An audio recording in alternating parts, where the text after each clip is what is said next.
नमस्ते, आप सभी लोगों का स्वागत है आपके अपने चैनल एड्यू एकेडमी पर, जहां पर हम आज जो है हमारा टॉपिक, जैसा कि आप लोग यहां पे देख सकते हो, बीकॉम सेमेस्टर 4 है, इंटरनेशनल ट्रेड हमारा चैप्टर का नाम था। और इसी के अंदर आज एक बहुत ही प्यारा टॉपिक है जिसको बोला जाता है एडम स्मिथ की कॉस्ट एडवांटेज थियरी क्या रही थी। अब देखो, एडम स्मिथ यहाँ पर जब नाम आता है तो सबसे पहली चीज एडम स्मिथ को क्या कंसिडर करा जाता है इकोनॉमिक्स के टर्म के अंदर, तो Adam Smith is a father of an modern economics. जब इकोनॉमिक्स की बात आती है और जब कभी भी अगर मॉडर्न इकोनॉमिक्स की बात आएगी तो एडम स्मिथ को, मतलब एडम स्मिथ जो है, उन्हें वहां पर क्या कहा जाता है कि वो मॉडर्न इकोनॉमिक के फादर है।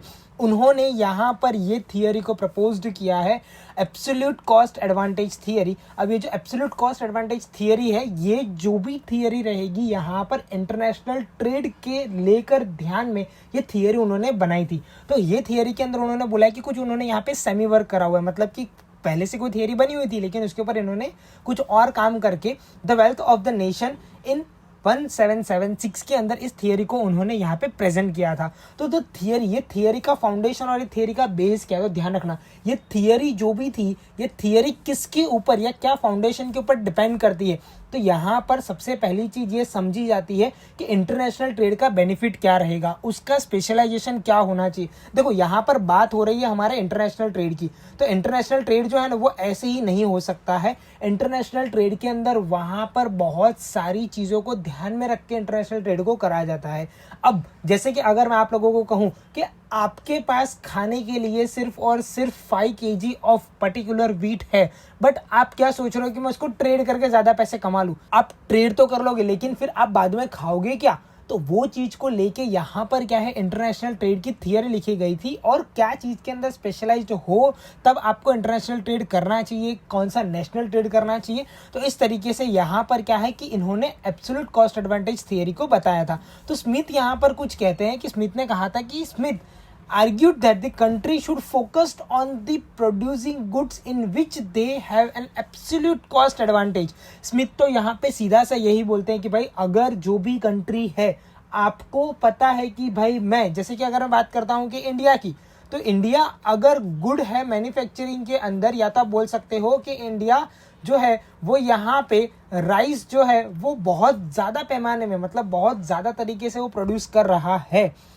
तो यहाँ पर इंडिया को राइस के मैन्युफैक्चरिंग के ऊपर, राइस के प्रोडक्शन के ऊपर ध्यान देना चाहिए। फिर अगर इंडिया यहाँ पर ये सोचता है, बोले कि चलो वीट भी मैं ही मैन्युफैक्चर कर लेता हूँ या प्रोड्यूस कर लेता हूँ, और भी बहुत सारी चीजें, जैसे कि फॉर एग्जांपल कि वीट के बाद यहाँ पे अगर पल्सीज, तो यहाँ पे पल्सीज भी मैं ही खुद ही मैन्युफैक्चरिंग कर लेता हूँ, मैं प्रोड्यूस कर लेता हूँ। तो इस तरीके से अगर यहाँ पर कोई भी चीज जो पर्टिकुलर एक ही कंट्री सोचती है कि मैं हर एक चीज के अंदर एक्सपर्ट हो जाऊं, तो it is not possible. Smith यहाँ पर ये चीज को टोटली डिनाई करते हैं। वो ये कहते हैं कि भाई तुम जिस पर्टिकुलर प्रोडक्शन के अंदर गुड हो या बेस्ट हो, या तुमको पता है कि हमारी कंट्री इस चीज को बहुत अच्छी तरीके से प्रोड्यूस कर सकती है, तब वहां पे एब्सोल्यूट कॉस्ट एडवांटेज थियरी को वहां पे उन्होंने बताया था कि भाई आप उन्हीं चीजों के ऊपर फोकस करो जिसके अंदर आप एक्सपर्ट हो। तो इससे यहाँ पर होगा क्या, सबसे पहली चीज यहाँ पर क्या हो जाएगा कि आप लोगों की एफिशिएंसी उस प्रोडक्शन के ऊपर बहुत ज्यादा इंक्रीज हो जाएगी। इसका मतलब है कि कल अगर आप वहां पे 100 kg प्रोड्यूस कर रहे थे तो उसकी जगह पर आप वहां पे 120-130 kg उसके अंदर प्रोड्यूस आप कर सकते हो। And the wealth accumulation through the trade. अब यहाँ पर इसी के चक्कर में देखो, अब इसी के तरीके से आपका यहाँ पर क्या है, वेल्थ भी इंक्रीज हो सकता है। मतलब कि यहाँ पर आपका वेल्थ, आपकी कंट्री का वेल्थ, दोनों वेल्थ यहाँ पर आप लोग इंक्रीज कर सकते हो by using this absolute cost advantage theory. तो यहाँ पर आप लोगों को क्या ध्यान रखना है कि एब्सोल्यूट कॉस्ट एडवांटेज थियरी जो है वो स्मिथ, मतलब कि हमारे यहाँ पर जो एडम स्मिथ है, उन्होंने प्रेजेंट करी है। और किस चीज को लेकर उन्होंने बताई गई है ये थियरी, तो उन्होंने वहां पे साफ शब्दों में बोला है कि भाई जो चीज के अंदर तुम प्रोड्यूस कर रहे हो, जो भी गुड्स तुम प्रोड्यूस कर रहे हो, उसके अंदर अगर आपको लगता है कि भाई इसके अंदर हम लोग मास्टर हैं, हम इसके अंदर ज्यादा से ज्यादा प्रोड्यूस मैन्युफैक्चरिंग कर सकते हैं, तो आप वैसे ही गुड्स को प्रोड्यूस करोगे, वैसे ही गुड्स को आप वहां पे मैन्युफैक्चरिंग करोगे, तो इससे ज्यादा आपको फायदा हो सकता है। अब यहाँ पे आगे अगर मैं बात करता हूँ पॉइंट नंबर 2 की, तो इसके अंदर यहाँ पर कुछ इन थियरी के एजम्पशंस बताए हैं कि इस थियरी को एज्यूम किस तरीके से करा गया था। तो यहाँ पर अगर मैं बात करूँ तो सबसे पहले point number A, 2 country involve. सीधी सी बात यहाँ पे ध्यान रखना, जब कभी भी ट्रेड होता है तो वो 2 लोगों के बीच में होगा, या तो फिर ट्रेड जो है वहां पर कोई भी दो एंटिटी होनी ज़रूरी है, वो चाहे बिजनेस एंटिटी हो या पर्सन एंटिटी हो या कोई भी हो, दो जनों के बीच में वहाँ पे ट्रेड होता है, दो कंट्री हो सकती, कुछ भी हो सकता है, तब वहाँ पे ट्रेड होता है। इंटरनेशनल ट्रेड की अगर मैं बात करता हूँ तो यहाँ पर जब कभी भी the theory assume that the presence of at least to country engage in the trade, मतलब कि यहाँ पे टू कंट्री इन्वॉल्वमेंट का मतलब क्या होता है कि अगर आप वहाँ पे कभी भी इंटरनेशनल ट्रेड कर रहे हो तो मिनिमम टू कंट्री का इन्वॉल्वमेंट होना जरूरी है। तो वहाँ पे कोई भी प्रॉब्लम नहीं है, बट दो से कम वहाँ पे हो सकती नहीं है। अब नेक्स्ट अगर मैं बात करता हूँ कि प्रोडक्शन ऑफ टू गुड्स, हर एक कंट्री यहाँ पर ध्यान रखना, कभी भी कोई भी कंट्री जो होती है ना वो हमेशा दो गुड्स प्रोड्यूस करने में ही ध्यान देगी। बट स्मिथ क्या कहते हैं कि आप दो गुड्स प्रोड्यूस कर रहे हो, दैट्स गुड, बट वहाँ पे आप उसके साथ साथ उसका एक्सपोर्ट इंपोर्ट भी करते रहो। अब जैसे कि अगर मैं आप लोगों को यहाँ पे अभी एग्जाम्पल दूँ तो अपने एक दी बेस्ट एग्जाम्पल पेट्रोल। अब देखो पेट्रोल के लिए अपने सबको पता है कि इंडिया के अंदर पेट्रोल वहाँ पे मिलता है। इंडिया के अंदर कुछ कंपनीज ऐसी है, रिलायंस हो गई, ओएनजीसी हो गई, जो पेट्रोल माइनिंग करती है, क्रूड ऑयल माइनिंग करती है और इंडिया के अंदर से भी पेट्रोल निकलता है। बट स्टिल हम लोग वहाँ पे क्या करते हैं, पेट्रोल को जो है वो गल्फ कंट्री से एक्सपोर्ट करवाते हैं। क्यों? बिकॉज कि वहाँ पे देखो क्या होगा, सबसे पहली बात कि वो लोग वहाँ पे पेट्रोल को मैन्युफैक्चर करने में, प्रोड्यूस करने में उनके पास वहाँ पे लेबर कॉस्ट जो होती है ना वो एकदम मिनिमम होती है in comparison to the India. एक सबसे बड़ी बात, पेट्रोल हमारे वहाँ पे है बट एक कुछ लिमिटेशन के साथ अवेलेबल है, गल्फ कंट्री के अंदर वो अनलिमिटेड अवेलेबल है। सिमिलरली अगर मैं यहाँ पर बात करता हूँ कि जितने भी हमारे स्पाइसेस होते हैं इंडिया के अंदर, it is available in the huge quantity. अब गल्फ कंट्रीज़ की अगर बात करता हूँ तो उन लोगों के पास वहाँ पे वो अवेलेबल नहीं है। तो इस तरीके से कुछ कंट्री के पास कोई चीज़ों का बहुत ज़्यादा बेनिफिट होता है, कोई चीज़ों का थोड़ा कम बेनिफिट होता है, बट एटलीस्ट यहाँ पे कहा जाता है कि आपको दो गुड्स तो मैन्युफैक्चरिंग या तो प्रोड्यूस करने चाहिए।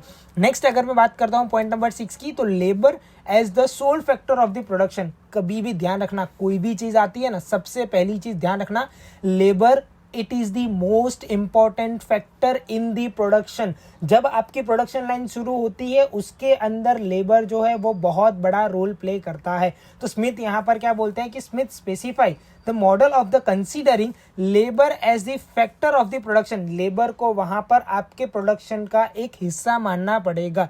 This assumptions allow for a clear analysis and the comparison of the production cost. तो यहाँ पर जब आप इस चीज को इंक्लूड करोगे तभी आप वहां पे एक क्लियर एजम्पशन लगा सकते हो कि भाई वहाँ पे प्रोडक्शन कॉस्ट क्या होगी, क्योंकि प्रोडक्शन कॉस्ट के अंदर बहुत सारी चीज़ें इंक्लूड होती है, from first of the starting point of the production to the end of the production point.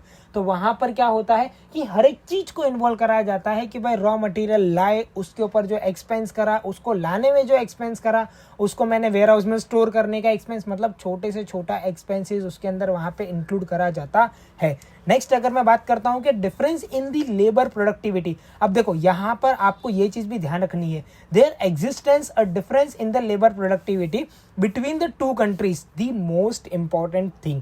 अब अगर मैं आप लोगों को कहूँ तो अपने यहाँ पर कुछ कंपनीज ऐसी है जो आउटसोर्सिंग का बिजनेस करती है। अब यहाँ पे आउटसोर्सिंग का मतलब क्या होता है, आउटसोर्सिंग बहुत ही अच्छा सा एक बिजनेस है जिसके अंदर वहाँ पे क्या है, फॉरेन कंट्री अपना जो काम होता है वो यहाँ पर इंडियन की जो भी कंपनीज होती है उनको करने के लिए दे देते हैं and then they are performing their activities.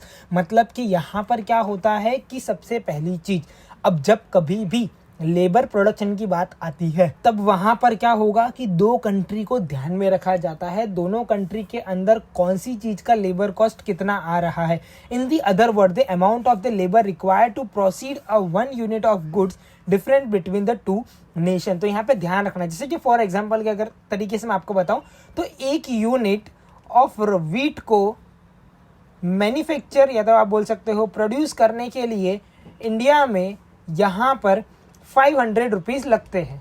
और यही सेम चीज़ अगर मैं बात करता हूँ 1 यूनिट व्हीट को मैन्युफैक्चर करने में यहाँ पर इंडिया को 500 लग रहे थे। और उसी तरीके से यहाँ पर अगर मैं बात करूँ कि नेपाल की, तो इनको वहाँ पर 300 रुपीज़ लग रहा है। तो सीधी सी बात है, कॉस्ट इफेक्टिव अप्रोच को ही हमें वहाँ पे फॉलो करना पड़ेगा कि भाई जहाँ से मुझे सस्ते में सामान मिल सकता है, तो उस चीज़ को यहाँ पर अगर मैं मैन्युफैक्चरिंग करके मेरा यहाँ पर कॉस्ट मैं क्यों इंक्रीज़ करूँ।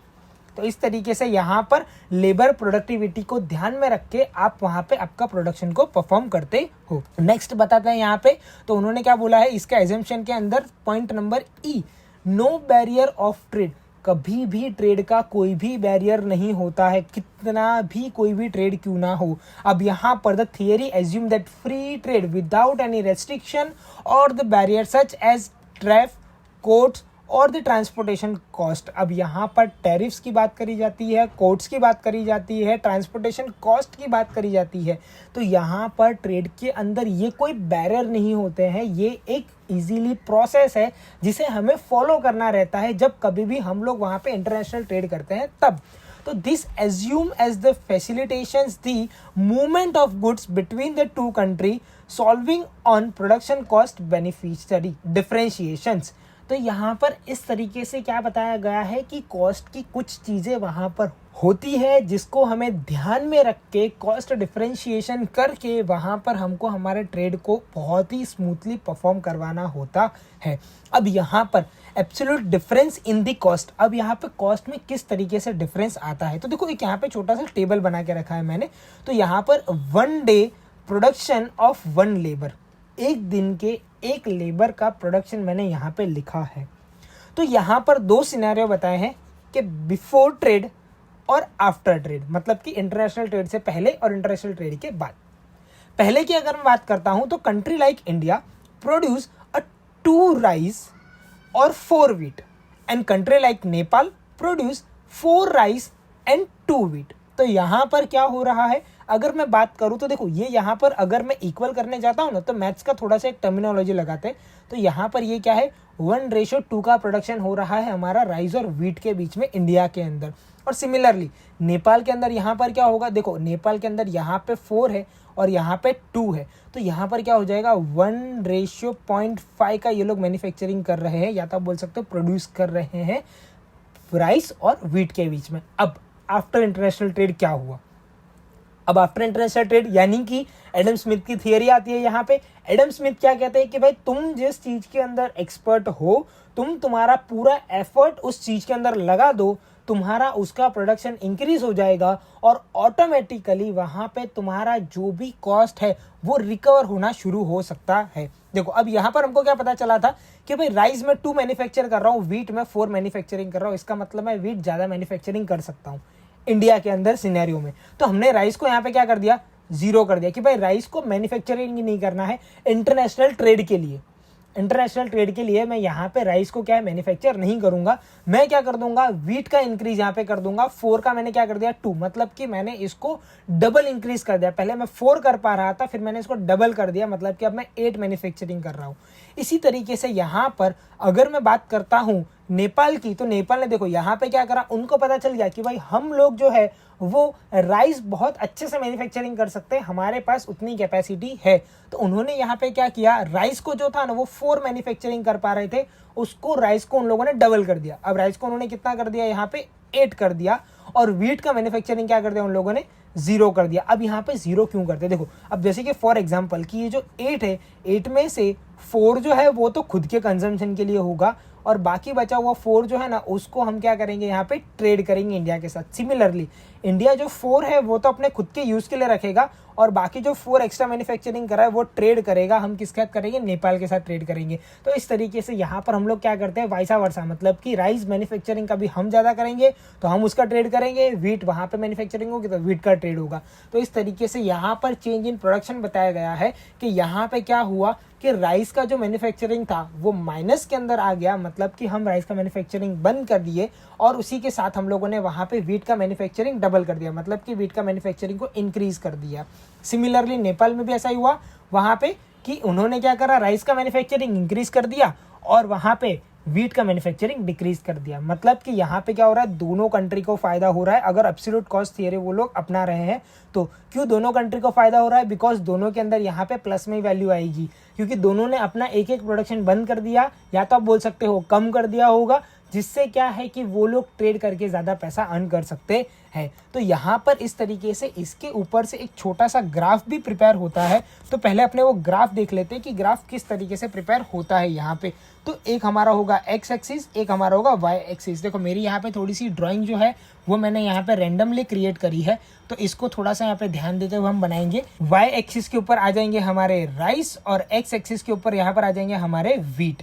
तो अब इसी के अंदर यहाँ पर क्या होगा, देखो फॉर एग्जाम्पल कि हमारे यहाँ पे पहले तो मैं राइस लिख देता हूँ 1 और वीट भी कितना, देखो क्योंकि मैंने यहाँ पे ऑलरेडी लिख दिया है। अब यहाँ पर इसी के साथ साथ जब मैं यहाँ पे देख रहा हूँ ना, वो मैं यहाँ पे ग्राफ में बनाऊंगा। देखो मैं यहाँ पे 1 राइस मैन्युफैक्चरिंग कर रहा हूँ, तो वीट कितना मैन्युफैक्चरिंग कर रहा हूँ मैं 2। तो मैं यहाँ पे नीचे लिख देता हूँ 2, मतलब कि राइस और वीट जो है वो मेरा 1:2 हो गया। और ये किसकी बात चल रही है यहाँ पे, इंडिया वालों की बात चल रही है। तो इसी तरीके से नेपाल वाले क्या करेंगे, यहाँ पे 1 राइस मैन्युफैक्चरिंग कर रहे हैं, तो राइस तो मैंने ऑलरेडी लिखा हुआ है 1, और 0.5 वो लोग वीट मैन्युफैक्चरिंग कर रहे हैं। तो यहाँ पर ये दो लाइन को क्या कर देंगे हम लोग, ज्वाइंट। तो ये जो पोर्शन है, ये पोर्शन हमारा किसका आ गया यहाँ पे, ये पोर्शन हमारा हो गया नेपाल का। तो इस तरीके से यहाँ पर हमने क्या करा, एक ट्रेड जोन बना दिया, या तो आप बोल सकते हो कि ये जो पूरा जोन है इसको हम लोग बोलते हैं प्रोडक्शन पॉसिबिलिटी कर्व। ये जो है ये हमारा है प्रोडक्शन पॉसिबिलिटी कर्व, जिसको हम लोग शॉर्ट फॉर्म बोल सकते हैं PPC कर्व। तो यहाँ पर इस तरीके से हमारा क्या है, ये प्रोडक्शन पॉसिबिलिटी कर्व है कि भाई नेपाल जो है वो वीट 0.5 तक मैन्युफैक्चर कर सकता है, 2 तक ला सकता है। इसी तरीके से इंडिया भी जो है वो 2 से 0.5 तक वीट्स को मैन्युफैक्चरिंग कर सकते हैं। तो ये हमारा PPC कर्व है, जिसके अंदर हम लोग यहाँ पे क्या करेंगे, ट्रेड करेंगे। इस तरीके से यहाँ पर अगर मैं आप लोगों को आगे बताता हूँ तो इसी जो पर्टिकुलर डायग्राम है उसको ही मैंने यहाँ पर एक्सप्लेन करा होगा। तो यहाँ पे सबसे पहली चीज़ देखो, it is clearly from the table से हमको ये क्लियरली पता चल चुका है कि 1 यूनिट ऑफ लेबर जो होगा वो 2 यूनिट ऑफ राइस बना सकता है और 1 यूनिट ऑफ वीट बना सकता है। जैसा कि मैंने आपको इंडिया के केस के अंदर बताया था कि वो लोग वहाँ पर किस तरीके से काम करते हैं। तो 1 यूनिट ऑफ वहाँ पे क्या करेंगे, वो लोग राइस मैन्युफैक्चरिंग करेंगे या तो वीट मैन्युफैक्चरिंग करेंगे। इस तरीके से वो लोग यहाँ पर क्या करते हैं, मैन्युफैक्चरिंग करके जो भी उनका काम होता है उसको यहाँ पे वो लोग परफॉर्म करते हैं। उसी तरीके से सिमिलरली बताए कि 4 यूनिट ऑफ राइस जो वो ये लोग मैन्युफैक्चरिंग करेंगे एंड 2 यूनिट ऑफ वीट ये लोग मैन्युफैक्चरिंग करते हैं। तो यहाँ पर in India 1 unit of rice is parallelly equals to 2 unit of wheat, क्योंकि मैंने आपको ऑलरेडी आगे बताया कि 1:2 का किस तरीके से वहाँ पर मैंने सॉल्यूशन किया है। और इसी तरीके से नेपाल के अंदर भी बताया कि 1 unit of rice equals to 0.5 unit of wheat. तो इस तरीके से यहाँ पर नेपाल का और पर्टिकुलरली इंडिया का कंपैरिजन करके बताया है राइस एंड वीट का, कौन सी चीज़ें जब इंडिया अगर परफॉर्म करेगा तो उसे क्या ज़्यादा मैन्युफैक्चर करना चाहिए, और नेपाल अगर मैन्युफैक्चरिंग करेगा तो उसे यहाँ पे क्या ज़्यादा मैन्युफैक्चरिंग करना चाहिए। तो एब्सोल्यूट यहाँ पर बताया गया है कि absolute difference in the cost refers to the variation in the amount of labour need to be produced a unit of goods between the 2 countries. अब यहाँ पे ध्यान रखना, 2 चीज़ों की बात करेंगे इस पूरे सेंटेंस के अंदर कि absolute difference in the cost refers to the variation in the amount of the labour. मतलब कि लेबर की अमाउंट भी यहाँ पर क्या है, चेंज हो जाती है। लेबर की अमाउंट भी क्या करेगी, डिफर करेगी। क्यों? बिकॉज की due to the production capacity. अब अगर इंडिया ने अपनी प्रोडक्शन कैपेसिटी बना दी तो लेबर कॉस्ट भी वहाँ पर क्या हो जाएगा, थोड़ा सा इंक्रीज होने के चांसेस ज़्यादा होते हैं। जैसे कि एग्जाम्पल देके यहाँ पर बताया कि सपोज एक कंट्री है जो प्रोड्यूस कर रही है 1 unit of x product with 5 hours of labour, मतलब कि 5 आवर्स लेबर के साथ ही करती है। वाइल सिमिलरली सेम थिंग यहाँ पर बताया कि कंट्री भी जो है requires 8 hour of labour produce the same unit. अब यहाँ पे ध्यान देखो क्या बोला गया है कि आप अगर वहाँ पे एक्सपर्ट नहीं हो उस प्रोडक्ट के अंदर और फिर भी अगर आप मैन्युफैक्चरिंग करने जा रहे हो, प्रोड्यूस करने जा रहे हो प्रोडक्ट को, तब यहाँ पर ये फेल होने के चांसेस बहुत ज़्यादा होंगे आपके, कि जो काम एक कंट्री 5 घंटे में कर सकती है वही काम दूसरी कंट्री कितने घंटे में करेगी, 8 आवर्स में करेगी। तो there is an absolute difference in the cost between the two country. ये तो सीधी सी बात है कि एब्सोल्युटली ये होना ही है कि यहाँ पर कॉस्ट डिफरेंस आएगा ही आएगा, क्योंकि 5 आवर्स और 8 आवर्स का डिफरेंस यहाँ पे टोटली अगर देखे जाए तो 3 आवर्स ऑटोमेटिकली इंक्रीज हो रहे, तो ऑटोमेटिकली 3 आवर्स का कॉस्ट भी वहाँ पे बढ़ जाएगा। तो इस तरीके से यहाँ पर इलस्ट्रेशन या तो एग्जाम्पल बोल सकते हैं, एग्जाम्पल देके बताया गया कि ए और बी जो दो कंट्री है वो अलग अलग सेम यूनिट को मैन्युफैक्चर करने में अलग अलग टाइम वहां पे कंज्यूम कर रही है। तो base of the specialisations the existence of the labour difference in the cost serve as the foundation of the specializations in the trade। अब यहाँ पर आगे बोला है कि each country specialized in production goods where it has a low absolute production cost। अब यहाँ पे बहुत इंपॉर्टेंट चीज कही गई है कि जब भी जो भी कंट्री होती है, अब वहाँ पे अगर लो एब्सोल्यूट प्रोडक्शन कॉस्ट होता है तो कंट्री वो ही प्रिफर करेगी, उसके अलावा और कोई चीज़ वो क्यों प्रिफर कर सकती है, क्योंकि उनका अगर वहाँ पे कम लेबर कॉस्ट में काम हो रहा है और वहाँ पे वो लोग वही चीज़ ज़्यादा में बेच रहे, तो देयर इज़ अ पॉसिबिलिटी कि वो हमेशा लो एब्सोल्यूट कॉस्ट वाले जो भी प्रोडक्शन होंगे उसे ही वहाँ पे वो लोग सिलेक्ट करते हैं। अब यहाँ पे अगर मैं आगे बात करता हूँ तो एब्सोल्यूट कॉस्ट एडवांटेज थियरी ये किस तरीके से बनाई गई है, तो इसका भी वापस से यहाँ पे डेफिनेशन लिखा है कि absolute cost advantage occurs when one country can produce a goods more efficiently with few resources particular labour than the other country.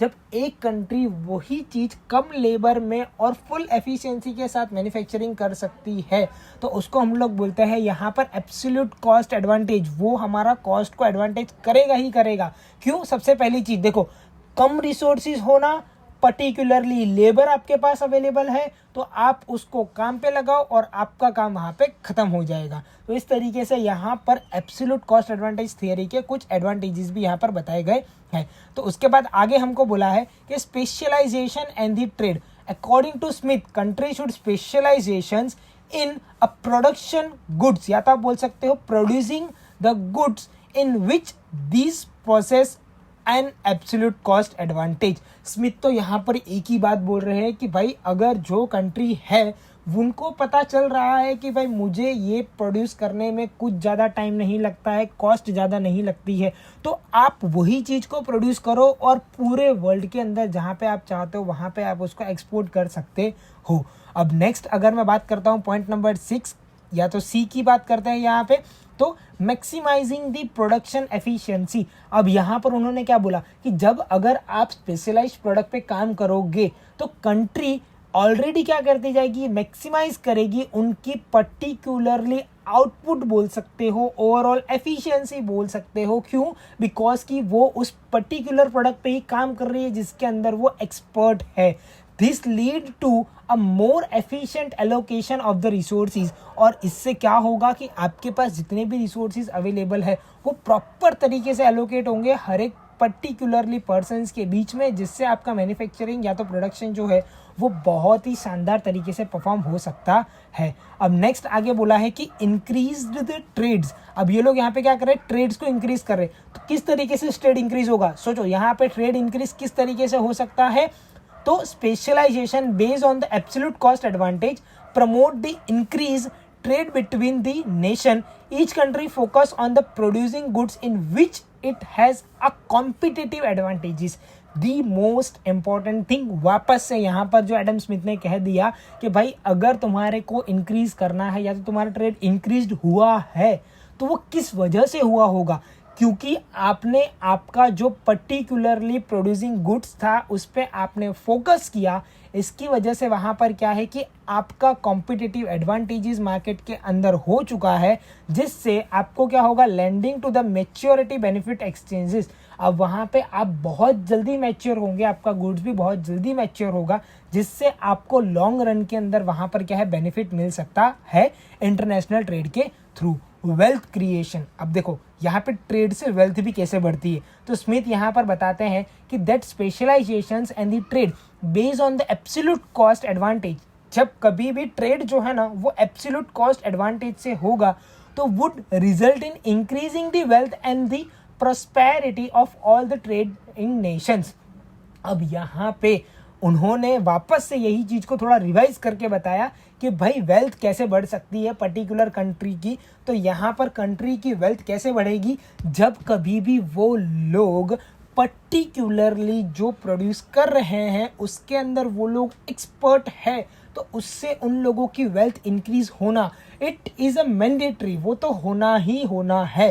क्यों? बिकॉज कि उन्होंने अपनी चीज़ों के ऊपर फोकस किया है और वहाँ पे आगे उन लोगों ने उसी चीज़ के ऊपर काम करके मैन्युफैक्चरिंग भी यूनिट किए हैं, प्रोड्यूस यूनिट किए हैं, जिससे वो लोग ट्रेड करेंगे इंटरनेशनल मार्केट में और बहुत ज़्यादा पैसा कमाएंगे वहाँ पे। तो this wealth actualizations occurs through the realization of gain from the trade and the efficiency allocation of the resources। देखो अब यहाँ पर ये वेल्थ किस तरीके से डिज़ाइन करी गई है, किस तरीके से बताया गया है। तो अब यहाँ पर बोला गया उन लोगों ने कि accumulation occurs through the realization of the gain। जब कभी भी आपको ये चीज़ समझ में आ गई कि मुझे इस चीज़ से गेन हो रहा है, मुझे वो चीज़ और ज़्यादा से ज़्यादा करनी है, इंटरनेशनल ट्रेड की बात कर रहा हूँ यहाँ पे, मुझे और ज़्यादा से ज़्यादा करनी है, तो ये ट्रेड जो है and efficient allocation of the resources आपको पता चल चुका है। तो इसका मतलब क्या है कि आपके हाथ में वो पर्टिकुलर मास्टर की आ चुकी है जिसका आप यूज़ करके आप अपनी वेल्थ को इंक्रीज कर सकते हो। इवन कंट्री के वेल्थ में भी कुछ आपका कंट्रीब्यूशन रह सकता है। तो यहाँ पर एट दी एंड अगर मैं बात करता हूँ कि इस पूरी थियरी को अगर कंक्लूड करने यहाँ पे जाते हैं, तो Adam Smith absolute cost advantage theory को एम्फसाइज करते हैं and the importance of the specialization and the trade based on the difference in the production cost between the nation. अब ध्यान रखना, जो सारी चीज़ें हमने आगे सब पढ़ा उसको पूरा समराइज करके मैंने यहाँ पे लिखा हुआ है कि ये उस चीज़ों को एम्फसाइज करते हैं, उस चीज़ों को इम्पोर्टेंस देने के लिए कहते हैं कि जिसके अंदर आप स्पेशलाइज्ड हो, जिसके अंदर आप आपके रिसोर्सेज को अच्छे से लगा सकते हो, आपका प्रोडक्शन कॉस्ट जो है वो भी कम है, तो उससे क्या होगा कि आपको ट्रेड का बेनिफिट मिल सकता है। By focusing on the producing goods where they have an absolute cost advantage, country can emphasize efficiency, simulating trade and promote the economic growth and the prosperity। यहाँ पर ये सारी चीज़ों को करके देखो, ये सब कुछ चीज़ों को करने का मतलब क्या है कि एब्सोल्यूट कॉस्ट एडवांटेज थियरी यही चीज़ों पे फोकस करती है कि जो भी गुड्स आप प्रोड्यूस कर रहे हो it must be produce at your particularly, मतलब कि आप जिस चीज़ के अंदर एक्सपर्ट हो आप वो चीज़ प्रोड्यूस करो, देन श्योर वो इंटरनेशनल ट्रेड के अंदर चलने ही वाली होती है। क्यों? बिकॉज कि उस चीज़ के अंदर सिर्फ आप ही मास्टर हो और कोई मास्टर नहीं है पूरे वर्ल्ड के अंदर। या तो आप बोल सकते हो कि आप जो प्राइस में दे रहे हो प्राइस में और कोई वहाँ पे नहीं दे सकता है और कोई कंट्री उसको नहीं दे सकती है, तो आपको उसका पूरा बेनिफिट उठाना चाहिए। It is your moral responsibility कि आप उस पर्टिकुलर मोमेंट को ग्रैब करो, उस पर्टिकुलर अपॉर्चुनिटी को ग्रैब करो और उस पर्टिकुलर मोमेंट और अपॉर्चुनिटी का आप वहाँ पे फ़ायदा उठा सकते हो। तो इस तरीके से यहाँ पर एडम स्मिथ की एब्सोल्यूट कॉस्ट एडवांटेज थियरी को मैंने समझाया था, जिसके अंदर यहाँ पर मैंने आपको थ्रू आउट जो एडम स्मिथ कहते हैं वो सारी चीज़ें मैंने आप लोगों को यहाँ पर बताई। तो ये जो पर्टिकुलरली टॉपिक था वो होता है यहाँ पर फिनिश। मिलते हैं अपने ऐसे ही और नए नए टॉपिक्स के साथ नेक्स्ट वीडियो में। तब तक के लिए आप इस चैनल को कर दो सब्सक्राइब, अपने फ्रेंड्स के साथ share. Thank you so much.